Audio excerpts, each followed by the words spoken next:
Just 2 bowl games are slated for December 23rd. We've got Boise State and Northern Illinois who will face off in the Poinsettia Bowl, and then Georgia Southern and Bowling Green will match up in the GoDaddy Bowl. We're back now with college football analyst Joe Duffy. He's the owner of OffshoreInsiders.com to break down his thoughts on the lines for the game. Joe, looking at the odds for these 2 games, let's kick it off here with the earlier game, the Poinsettia Bowl. It's going down in San Diego.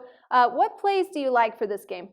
Megan, in this game, look, this fits into one of our Mythbuster systems. Hey, that's a little tough to say, Mythbuster. Mythbuster systems, which says to go with the worst road team that is 142-99. I say a Mythbuster because I hear so many would-be experts who tell you when it comes to neutral games, you should handicap the road stats first, and that is false. The inferior team, based on road winning percentage and a couple other parameters, is usually the play to a 142-99 margin. Now, that would, by the way, benefit Northern Illinois. Now, Boise State, sure, they do have the travel advantage. They're not traveling quite as far, but still 755 miles, so I don't think they're going to have any, as I like to call it, a neutral field advantage.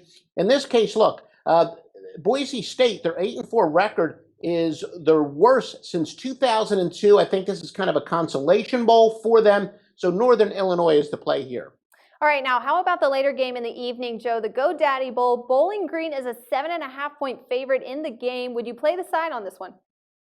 I do. I actually like Georgia Southern. That fits into that exact same angle where Georgia Southern, they are, in theory, the worst road team. But remember, a neutral game is neither a home game nor is it a road game. But Georgia Southern's option offense, I think that's really going to confuse Bowling Green. Of course, Bowling Green's going to be directed by their defense coordinator, Brian Ward, and he admits that Georgia Southern is something they haven't seen all year because, of course, their head coach, Dino Babers, is going to Syracuse, and they haven't seen an offense like this all year. And I think there's nothing that's going to throw off that high-powered Bowling Green offense than a ball control offense like Georgia Southern. Georgia Southern's a pretty competitive team. Look, they're 8-4 straight up, and that includes a straight-up loss to Georgia in overtime. They're obviously extremely competitive there. They're certainly not going to be intimidated by the fact that it's arguably, kind of a step up for them in their conference play. I think Georgia Southern is the play there.